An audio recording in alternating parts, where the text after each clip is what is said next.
మహాగణాధిపతయే నమః. ఓం గురుభ్యో నమః. ఓం శ్రీమాత్రే నమః.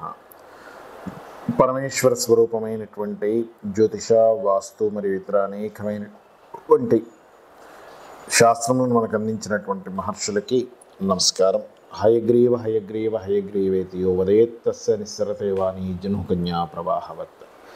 అరుణాం కరుణాతరంగితాక్షీం ధృతపాశాంకుశపుష్పబాణచాపాం అనిమాదిభిరావృతాం మయూకైః అహమిత్యేవ విభావయే భవానీం. శ్రీమాత్రే నమః. ప్రేక్షకులకి లలితాంబిక అమ్మవారి యొక్క అనుగ్రహం పరిపూర్ణంగా కలగాలని మనస్ఫూర్తిగా కోరుకుంటూ మనం ఈరోజు చెప్పుకోబోయేటువంటి టాపిక్ చాలామందికి చూసినట్లయితే జాతచక్ర రీత్యా వాళ్ళకి ఉద్యోగ సమస్య ఉన్నా, లేదా ధన సమస్య ఉన్నా, లేదంటే సంతానం కావచ్చు, వివాహం కావచ్చు, ఇలా అనేకమైనటువంటి సమస్యలు ఉన్నప్పుడు వాళ్ళు ఏదైనా ఆలయాలకు వెళ్ళడం కానీ, ఇంట్లో ఏదైనా పూజ చేయించుకోవడం కానీ, నిత్య దేవతారాధన ఇట్లాంటివి చేస్తూ ఉంటారు. అందులో 90% వాళ్ళకి పనులు జరుగుతాయి. ఒక 5 to 10% వాళ్ళకి ఎందుకో చేసిన ఫలితం రాదు. మరి ఎందుకు రావట్లేదు అనేటువంటిది అర్థం కాదు. ఎందుకు అంటే ఒక్కొక్కసారి వాళ్ళకి వాళ్ళ యొక్క జాతక చక్రంలో ఏదైతే మీ యొక్క హెల్త్ ఇష్యూస్ని కావచ్చు, మీ వివాహంకి సంబంధించిన ఏదైనా సంకల్పం నెరవేరేటువంటిది యాక్టివేషన్ అవ్వదు. అంటే ఎలా అంటే చిన్న ఎగ్జాంపుల్ చెప్తాను చూడండి. ఇప్పుడు మనకి ఒక 10 స్విచ్లు ఉన్నాయి. అందులో ఒక స్విచ్ మాత్రం వేస్తేనే లైట్ వెలుగుతుంది.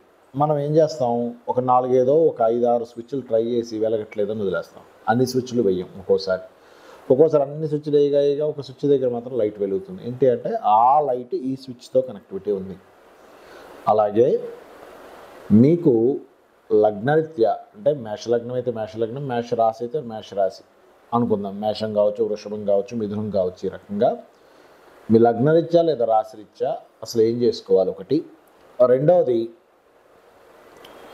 మీరు ఇప్పుడున్న గ్రహస్థితి రాహు మీన రాశిలో సంచరించేటప్పుడు ప్రధానంగా పితృదేవత సంబంధంగా ఏం చేసుకోవాలి అనేటువంటిది, మరియు మీ యొక్క దినచర్యల్లో ఎటువంటి మార్పులు చేసుకుంటే మీకు తొందరగా ఆ యొక్క దేవతా అనుగ్రహం కలుగుతుంది, మీరు అనుకున్న సంకల్పం నెరవేరుతుంది అనే విషయాన్ని ఇప్పుడు మనం తెలుసుకుందాం. ఒక్కొక్క రాశి రీత్యా, ఒక్కొక్క లగ్న రీత్యా.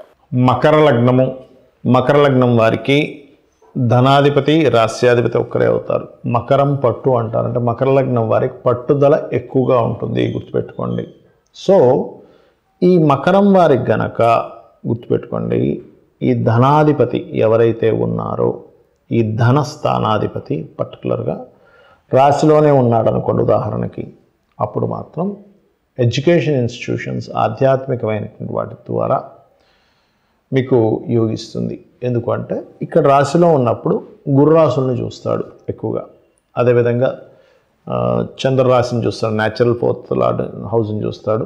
అదేవిధంగా మనం ఎప్పుడైనా సరే ద్వితీయాధిపతి లగ్నంలో ఉన్న, సప్తమంలో ఉన్న వేరే దేశాలకు వెళ్ళడం ద్వారా యోగిస్తుందని చెప్పుకున్నాం. అదేవిధంగా ఇక్కడ ధనాధిపతి ధనస్థానంలోనే ఉన్నాడు అనుకోండి, అప్పుడు కలిగే ఫలితాలు ఏమిటి అంటే రీసెర్చెస్ ద్వారా, లేనట్లయితే ఎనీథింగ్ పర్టికులర్గా గమనించుకోండి. ఇక్కడ రీసెర్చ్తో పాటు పిహెచ్డీ చేయించడం, వీటి ద్వారా ధనయోగం వస్తుంది. కొంతమంది చూడండి, కొన్ని సంస్థలు మేము దగ్గర నుండి మీకు చేయిస్తామండి అని చెప్పి దానికి వాళ్ళు ఇంత ఛార్జెస్ అని చేస్తూ ఉంటారు. అటువంటి వాటి ద్వారా, లేదా ఏదైనా భూగర్భ సంబంధించిన, అంటే మనకు చూడండి ఒక్కోసారి మైనింగ్స్ ఉంటాయి, ఇట్లాంటి వాటి ద్వారా ధనయోగం కలుగుతుంది. ఈ ధనాధిపతి కనుక ధనస్థానంలోనే ఉంటాయి. ఎందుకంటే ఇక్కడ కుంభం అనేటువంటిది భూగర్భం, కుంభము వృచ్చికము, అక్కడ ఉండి మరొక వృచ్చిక స్థానాన్ని చూస్తూ ఉంటాడు. అది అలాగే మరొకటి ఏంటంటే ఇక్కడ ఈ ధనాధిపతి కనుక ఉదాహరణకు 3వ స్థానంలో ఉన్నాడు అనుకోండి, అప్పుడు మీకు పర్టికులర్గా ఈ కాంబినేషన్ ఏదైతే ఉందో, ఈ మకరం వారికి ఫ్యాక్టరీస్ మూలంగా, పవర్ జనరేటింగ్ చేసే వాటి మూలంగా, ఇవాళ రేపు మనకి సోలార్ ఎనర్జీస్ ఉన్నాయి, బొగ్గు గువ్వ ద్వారా, అంటే ఏదైనా పవర్ని క్రియేట్ చేసి పవర్ ద్వారా నడిపేటువంటి వాటి ద్వారా ధనయోగం ఉంటుంది. అయితే ఇక్కడ ఏంటంటే పవర్ కారకుడైన కుజుడు కూడా ఎక్కడ ఉన్నాడో చూసుకోవాలి. పవర్ ఈజ్ కారక ఆఫ్ కుజ అండ్ సన్. ఇవి ఎక్కడున్నారు చూసుకుంటే ఇంకొంచెం క్లారిటీ పెరుగుతుంది. అవి స్ట్రెంత్గా ఉన్నదా స్ట్రెంత్గా లేదా అనేది చూసుకోవాలి. అదేవిధంగా ఒక్కోసారి 4వ స్థానంలో ఉంటాడు కుజుడు. అలాంటప్పుడు 4వ స్థానం అనేటువంటి నీచ స్థానం, అంటే ధనాధిపతి నీచ పొందాడు కదా అంటూ ఉంటారు. అది నిజమే, కానీ నీచభంగ రాజ్యోగం జరిగిందా చూడాలి. అదేవిధంగా అక్కడ ఉన్నటువంటి శని తన శని స్థానాన్ని, బుధ స్థానాన్ని, శుక్రస్థానాన్ని చూస్తూ ఉంటాడు. ఆ గ్రహాల యొక్క బలం ఎలా ఉందో చూసుకోవాలి. దెన్ ఒకవేళ నీచ స్థానంలో ఉండి బాగా ఇబ్బంది అవుతుందండి. ఎందుకంటే సర్వసాధారణంగా కుటుంబ స్థానంలో ఉన్నప్పుడు జరిగేది ఏమిటంటే కుటుంబీకుల మూలంగా కాస్త స్ట్రెస్ అది పెరుగుతూ ఉంటుంది. అలాంటప్పుడు కాస్త ఆంజనేయ స్వామి టెంపుల్కి వెళ్ళడము, రావి చెట్టు చుట్టూ ప్రదక్షిణాలు చేయడం ద్వారా మంచి ఫలితాలు ఉంటాయి. అలాగే మరొక విషయం ఏంటంటే ఇక్కడ గమనించుకున్నట్లయితే ఈ యొక్క కుజుడు ఎవరైతే ఉన్నారో ఇతను స్థితిని బట్టి చెప్పుకోవాలని చెప్పుకున్నాం. ఇదే ధనాధిపతి పంచమంలో ఉన్నాడు అనుకోండి ఉదాహరణకి, అప్పుడు creative share market, long term share market, creative related, cinema field related. ఎందుకంటే కర్మ వెళ్ళి అందానికి వీటికి కారక స్థానంలో వెళ్ళి కూర్చుంది. అయితే అక్కడ శుక్రుడు బలం కూడా చూసుకోవాలి. ఎప్పుడు కూడా ఎలా అంటే, చిన్న ఎగ్జాంపుల్ చెప్తాను. ఇది వెళ్ళి ఆ హౌస్లో కూర్చుంది చూడండి, సింపుల్గా అర్థమవుతుంది. ఈ శని వెళ్ళి శుక్రరాశుల్లో వెళ్ళి కూర్చుంది. శుక్రుడు ఫలితాలు ఇవ్వాలి అనుకుందాం కాసేపు. అంటే శుక్రుడు అంటే ఏంటి, కళలకి, మనకి ఎనీథింగ్ బ్యూటీ రిలేటెడ్ ఒకసారి ఇస్తుంది ఒకసారి ఇవ్వదు. ఎందుకు ఇవ్వదు అంటే, చిన్న ఉదాహరణ, ఇప్పుడు మనం ఉన్నాము, ఒక ఫ్రెండ్ ఇంటికి వెళ్ళాం, అక్కడ వాటర్ అనో ఫుడ్ అనేది అడిగాం. ఫ్రెండ్ దగ్గర ఉంటే మనకి ఇస్తాడు, ఫ్రెండ్ బలంగా లేకపోతే ఎలా ఇస్తాడు. లేదా ఒక 1,00,000 రూపాయలు అప్పడిగాం వెళ్ళి, లేదా 10,000 అప్పడిగాం. ఫ్రెండ్ ఇంటికి వెళ్ళినప్పుడు ఫ్రెండ్ దగ్గర ఉంటే మనకి ఇస్తాడు, హెల్ప్ చేస్తాడు. అదే సరే ఒక వారంలోనూ నెలలోనూ ఇస్తానంటే, అసలు ఫ్రెండ్ దగ్గరే లేదనుకోండి, అప్పుడు ఎలా ఇస్తాడు. అలాగే ఈ గ్రహం వెళ్ళి ఆ రాశిలో కూర్చున్నప్పుడు ఆ రాశ్యాధిపతి బలంగా ఉంటేనే ఇస్తాడు, గుర్తుపెట్టుకోండి. అదర్వైజ్ ఊరికే వెళ్ళి కూర్చోవడం, ఏదో నీళ్ళు తాగేసి రావడం అన్నట్టుగా ఉంటుంది పరిస్థితి.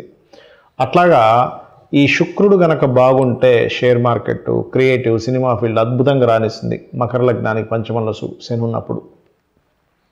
అదేవిధంగా 6లో ఉన్నాడు ధనాధిపతి వెళ్ళి ఉన్నప్పుడు, అంటే మిథునంలో ఉన్నాడు అనుకోండి, అప్పుడు కలిగేటువంటి ఫలితాల్లో ప్రత్యేకంగా ఏమిటి అంటే, ఇక్కడ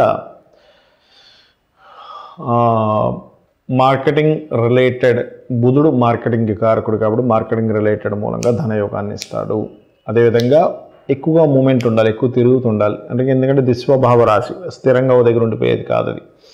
అలాగే ఇదే ధనాధిపతి 6లో కాకుండా 7లో ఉన్నాడు ఉదాహరణకి. 7లో ఉన్నప్పుడు కూడా ప్రదేశం మారితేనే ధనయోగం ఇస్తాడు. అందులో ముఖ్యంగా టీచింగ్స్, ట్రైనింగ్స్, ఎవరికైనా ఏదైనా ఒక గైడ్ చేయడము వాటి ద్వారా ఇస్తూ ఉంటాడు. కాబట్టి ఈ గైడింగ్ ద్వారా ధనయోగం వస్తూ ఉంటుంది. అదేవిధంగా ఈ ధనాధిపతి వెళ్ళి అష్టమ స్థానంలో ఉంటాడు. అమ్మో అష్టమంలో ఉన్నాడండి ధనాధిపతి అని కొంతమంది భయపడుతూ ఉంటారు. నేనేమంటానంటే, అష్టమంలో ఉన్నప్పుడు సర్వసాధారణంగా ఎక్కువ ప్రయత్నం చేయాలి ధనం కోసం, కాదనట్లేదు. శత్రుక్షేత్రం ఒకటైంది, అందుకని సూర్యుని ఎక్కువగా ప్రసన్నం చేసుకుంటే, శత్రుక్షేత్రంలో ఉన్నాడు కాబట్టి శత్రువు దగ్గరికి వెళ్ళినప్పుడు శత్రువుని పొగడాలి. శత్రువుతో వ్యతిరేకంగా ఉంటే మనకి ఇబ్బంది. కాబట్టి అదే ఫార్ములాని ఇక్కడ మనం అప్లై చేసుకున్నట్లయితే, శత్రుక్షేత్రంలో ఉన్నప్పుడు శత్రుగ్రహ సంబంధంగా సూర్యభగవానుడు ఆరాధన చేస్తుంటే మీకు కష్టాలు రావు, ధన సంబంధించిన విషయంలో బాగుంటుంది లైఫ్ అనేటువంటిది.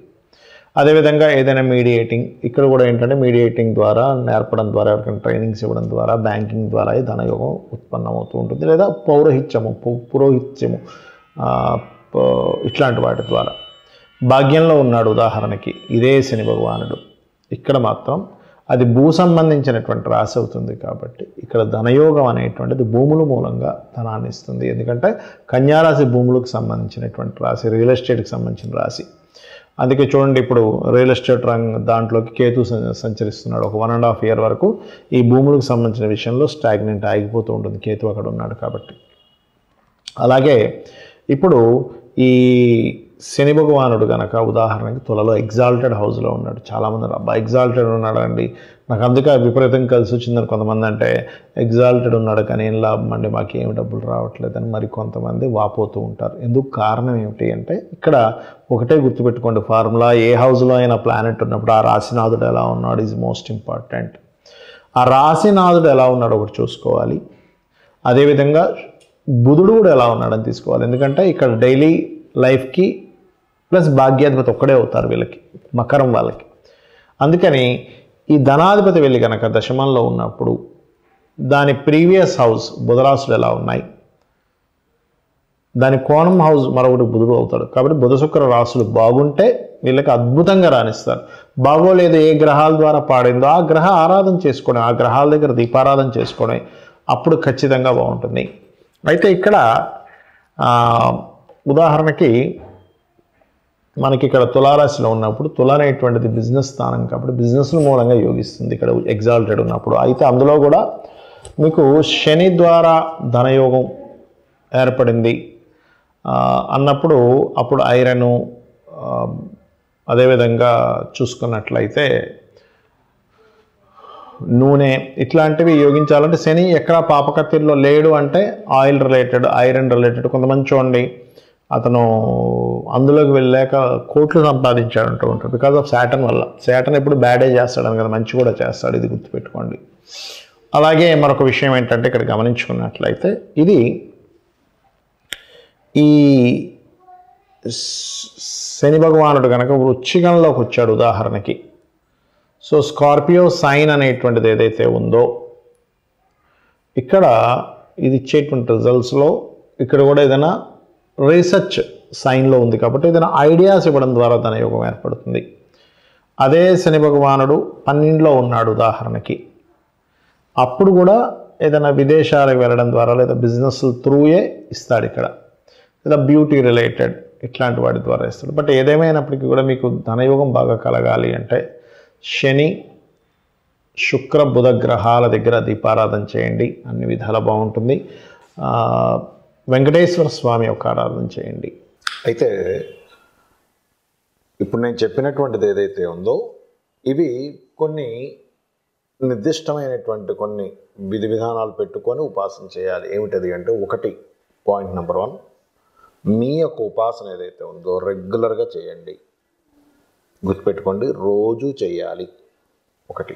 రెండవది, రోజు చేస్తూ కూడా ఎక్కడా కూడా మనం ఒక 10 నిమిషాలు 20 నిమిషాలు అరగంట పూజ చేసాం, మిగతా సమయం అంతా మనం ఏం ఆలోచిస్తుంటారంటే మనం అంట ఇన్ సెన్స్ ఎందుకు ఫలితాలు రావట్లేదు అనే దీని మీద మనం మాట్లాడుకుంటున్నాం. కాబట్టి నేను ఇది చేస్తున్నాను, వస్తుందో రాదో, రాదేమో, రాకపోతే ఏం చేయాలి, ఒకవేళ దీంతో రాకపోతే ఇంకోది ఏదైనా చేయాలా అని దీని మీద ఉంటారు. అది ఒక రకంగా భగవంతుడు కనుక మీకు మనసులో మైండ్లో ఆలోచన కలిగించి అదే పరమేశ్వరుడు ఇంకొక రూపంలో ఉన్న దానికి తీసుకెళ్తాడు, అది వేరు. అది మీకు యాదృచ్ఛికంగా జరిగిపోతుంది. అది అలాంటప్పుడు మీరు మీ ప్రమేయం లేకుండా జరిగేవి కొన్ని ఉంటాయి. అంటే ఉదాహరణకి మీరు ఏ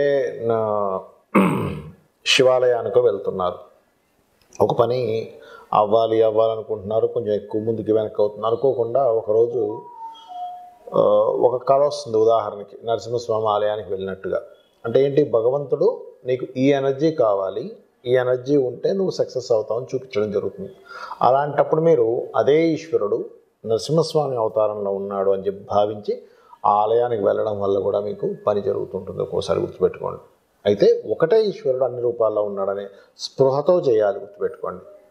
ఇంకోటి ఏంటంటే శుచి, శుభ్రత, కొన్ని శౌచము అంటారు, కొన్ని శౌచ సంబంధించినవి పాటించాలి. ఎందుకంటే మనం ఏదైనా ఒక ప్రయాణం చేస్తున్నాం, ఉదాహరణకి 1 కిలోమీటర్ ముందుకు వెళ్ళాం, మళ్ళీ కిలోమీటర్ వెనక్కి వచ్చాం, మళ్ళీ ముందుకు వెళ్ళాం, మళ్ళీ వెనక్కి వస్తున్నాం. ఎప్పుడు చేరుకుంటామని మనం గమ్యాన్ని 2 అడుగులు ముందుకేసి 2 అడుగులు వెనక్కేస్తే మనం ఒక రూమ్ దాటలేము, అంటే ఒక కొంత డిస్టెన్స్ మనం దాటలేము. అలాగే ఏమవుతుందంటే చాలామంది చేసే మిస్టేక్ కంటిన్యూస్గా చేయకపోవడం ఒక ఎత్తు అయితే, రెండవది ఈ పాటించాల్సిన నియమ నిబంధనలు పాటించకపోవడం వల్ల కూడా ఇబ్బంది వస్తుంది. ఎటువంటి నియమ నిబంధనలు ఎటువంటివి అంటే, ఇంట్లో స్త్రీలు బయట చేరినప్పుడు ఇంట్లో వంటగదికి ఇట్లాంటి వాటికి దూరంగా పెట్టి ఇంట్లో పురుషుడు చేయాలి. ఇది పాటించట్లేదు చాలామంది, దీనివల్ల కూడా మీరు చేసే పూజలు ఫలించట్లేదు ఒకటి. రెండవది, చాలామంది టాయిలెట్ పోసిన తర్వాత కూడా కాళ్ళు కడుక్కోకుండా తిరుగుతుంటారు. అది చాలా పెద్ద మిస్టేక్ అండి, చాలామందికి తెలియదు ఆ విషయం. అదేంటండి, దానివల్ల కూడా ఇబ్బంది ఉంటుందా అంటే అశౌచము అంటారు దాన్ని శాస్త్రంలో. అదేంటి, దానివల్ల మీ యొక్క పుణ్యం ఏదైతే ఉందో, మీరు పూజ చేసినటువంటి పుణ్యం ఏదైతే ఉందో అది తగ్గిపోతుంది, గుర్తుపెట్టుకోండి. ఆ ఫలితం రావాల్సింది తగ్గిపోతుంది. మూడోది ఏంటంటే, ఒక పూజ చేసినప్పుడు, పూజ అంటే పూర్వజన్మ వైభవాన్ని ఏ కర్మ అయితే జనింపజేయుచుందో దాని పేరు పూజ. ఒక పూజ చేసినప్పుడు కేవలం పూజ గదిలో ఉన్నప్పుడు చాలామంది మేజర్ మిస్టేక్, పూజ గదిలో కూర్చుంటారు, పెద్ద పెద్ద కేకలేస్తుంటారు వాళ్ళ మీద వీళ్ళ మీద, ఏమైంది అదేమైంది ఇదేమైంది తొందర తీసుకురాను అలా కేకలేసే చేసే పూజ ఫలితం రాకపోగా ఇంకా ఇబ్బందిని తెచ్చిపెడుతుంది. మరొకటి ఏంటంటే, మీకు ఏదైనా ఒక మంత్రం తీసుకున్నారు, ఏదైనా ఒక సాధన చేస్తున్నారు, ఫలితం దగ్గర దాకా వచ్చి వెనక్కి అవుతుంది అంటే దగ్గర దాకా తీసుకెళ్ళగలిగింది ఆ మంత్రం, అక్కడ వరకు ఆగుతుంది అంటే ఇంకా దానికి ఎనర్జీ కావాలని మీరు అర్థం చేసుకొని ఏదైనా ఒక మంత్రాన్ని మీరు ఉదాహరణకు 20 నిమిషాలు 30 నిమిషాలు చదువుతున్నారు అనుకుందాం, ఏ గురువుల దగ్గర పొందినటువంటిది, దాన్ని మీరు ఇంకొంచెం డోస్ పెంచాలని అర్థము. అంటే దగ్గర దాకా వెళ్తుందండి, కానీ అక్కడి నుంచి మరలా ఇంకొంచెం ముందుకు వెళ్ళట్లేదు, కదలట్లేదు అంటూ ఉంటారు. అంటే ఒక కస్టమర్ వస్తున్నాడు, ఒక రియల్ ఎస్టేట్ వ్యాపారి ఉన్నాడు అనుకుందాం, కస్టమరు కొత్త పరిచయాలు అవుతున్నాయి, సైట్ విజిటింగ్ జరుగుతుంది, ఇంకేముంది అన్ని డీటెయిల్స్ తీసుకుంటున్నాడు, ఆఖరికి అడ్వాన్స్ ఇచ్చే స్టేజ్ వరకు వచ్చేసి ఇదిగో ఇప్పుడు వచ్చి తీసుకోండి అంటున్నాడు, ఇదిగో పేటీఎం చేసేస్తున్నా అంటున్నారు, కానీ ఆఖరి సెకండ్లో తారుమారైపోతున్నాయి. లేకపోతే మమ్మల్ని అక్కడికి రమ్మన్నాడు, తీరా వెళ్ళిన తర్వాత ఆఖరి సెకండ్లో ఇది అవుతుందండి. అంటే దాని అర్థం ఏమిటంటే, మీరు చేసేటువంటి సాధన అక్కడ వరకు వెళ్ళి ఆగేటువంటి సాధనే ఉంది. అంటే ఎలా అంటే, చిన్న ఉదాహరణ చెప్తాను చూడండి. ఒక 100 కిలోమీటర్లు వెళ్ళాలి, కిలోమీటర్కి 10 కిలోమీటర్ లీటర్కి 10 కిలోమీటర్లు ఇస్తుంది పెట్రోల్, ఒక కార్ అనుకుందాం. 100 కిలోమీటర్లు వెళ్ళాలన్నప్పుడు 10 లీటర్లు ఉండాలి అందులో, మీకు అందులో 9 లీటర్లే వేశారు. అంటే 90 కిలోమీటర్ల వరకు వెళ్ళి ఇంకో 10 కిలోమీటర్లు ఉందనగా ఎలా అయితే కారు ఆగిపోతుందో ఇంధనం లేకపోతే, అదేవిధంగా మనం చేసే సాధనలో కూడా మన యొక్క సాధనా బలం కొంచెం తక్కువ ఉండడం వల్ల అక్కడ వరకు వెళ్ళి పని ఆగిపోతుంది. ఇది గుర్తుపెట్టుకుని అప్పుడు సాధన పెంచాలని అర్థం చేసుకోండి. అదేవిధంగా సాధనతో పాటు గోసేవ చేయడం పెంచాలి, తల్లిదండ్రుల యొక్క పాదాలకు నమస్కరించడం, పేదవారికి బయట ఎవరైతే పేదవాళ్ళు ఉంటారో, ఈ కష్టాల్లో ఉంటారో వాళ్ళకి ఏదో సహాయం చేయడం, ఇవన్నీ చేస్తుండాలి. అలాగే మరొక విషయం ఏంటంటే, ఇక్కడ గమనించండి, వీటితో పాటు పర్టికులర్గా చూసుకోండి, ఎప్పుడైనా సరే గుర్తుపెట్టుకోండి, పితృదేవతలు అంటారు. పితృదేవత ఆరాధన చాలా ముఖ్యం. అందులోనే ఇప్పుడు మీనరాశిలో రాహు యొక్క సంచారం, అంటే గురు రాశిలో రాహు యొక్క సంచారం మరింత ఎక్కువగా చేయాలి. ఈ మీనరాశిలో రాహు ఉన్నప్పుడు ముఖ్యంగా పితృదేవత ఆరాధన, దుర్గా ఆరాధన మీరు ఎంత చేస్తే, మీరు చేసే పూజకి పితృదేవత ఆరాధన కనుక కనెక్ట్ అవ్వకపోతే కూడా పనులవు. ఎలా అయితే మనకి చూడండి, నెగిటివ్ పాజిటివ్ ఇవి ఉంటాయి, ఏది మన కరెంట్ ఫ్లో అవ్వాలంటే కూడా నెగిటివ్ ఫేస్ పాజిటివ్ ఫేస్ అంటారు. ఆ రెండు కనెక్ట్ అయితేనే మనకు పవర్ ఎలా అయితే వస్తుందో, బల్బ్ ఎలా అయితే వెలుగుతుందో, ఒక ఎలక్ట్రానిక్ వస్తువు ఎలా అయితే యాక్టివేట్ అవుతుందో, అదేవిధంగా అది ఎలా పనిచేస్తుందో మన లైఫ్లో కూడా దేవత పితృదేవత ఇద్దరు అనుగ్రహం ఉండాలి. అప్పుడే మన లైఫ్స్ అద్భుతంగా ఉంటాయి. కాబట్టి ఇది మీరు తెలుసుకొని చేస్తారని చెప్పి మనస్ఫూర్తిగా కోరుకుంటూ ఇంకొక విషయం చెప్పి నేను మీకు ముగిస్తాను. ఇందులో చాలామందికి రాశి కానీ నక్షత్రం కానీ లగ్నం కానీ తెలియదు. అలాంటి వారు చేయవలసింది ఏమిటి అంటే, నిత్యము సూర్య నమస్కారాలు చేసుకోండి. రెండవది ఏమిటి అంటే, నిత్యము అమావాస్య సమయంలో, అంటే ఏమీ తెలియదండి కానీ నా జీవితం బాగుపడాలి అనుకునేటువంటి వారి కోసం సూర్య నమస్కారాలు అమావాస్య సమయంలో ప్రత్యేకంగా మీరు మన స్వయం పాకం ఇవ్వడం, అంటే బియ్యము 2 రకాల కూరగాయలు, 2 రకాల పప్పులు, చింతపండు, ఉప్పు, ఇటువంటి పదార్థాలు ఇవ్వడము. మరియు మూడవది ఏమిటంటే, నిత్యము గోసేవ చేసుకోవడం చేయండి. విష్ణు లలితా సహస్రనామాలు వినండి. ఉదయం నిద్ర లేచిన వెంటనే గణపతిని, స్కందుడిని దర్శించుకోండి. చూసి మీ లైఫ్, మీ గ్రహస్థితి ఎలా ఉన్నా, ఏది ఎలా ఉన్నా, ఎటువంటి వాస్తు ఇంట్లో ఉంటున్నా, అంటే ఒక్కోసారి వాస్తు బాగోపోయినా ఉండాల్సిన పరిస్థితులు వస్తాయి. ఒక్కోసారి అక్కడి నుంచి బయటపడలేరు, ఒక మంచి ఇంట్లోకి వెళ్ళాలంటే వెళ్ళలేరు. అలా ఉన్నా కూడా మిమ్మల్ని ఖచ్చితంగా ఆ యొక్క అమ్మవారు, ఆ యొక్క భగవత్ స్వరూపం శక్తి ఏదైతుందో మిమ్మల్ని బయటపడేస్తుంది. శ్రీమాత్రే నమః.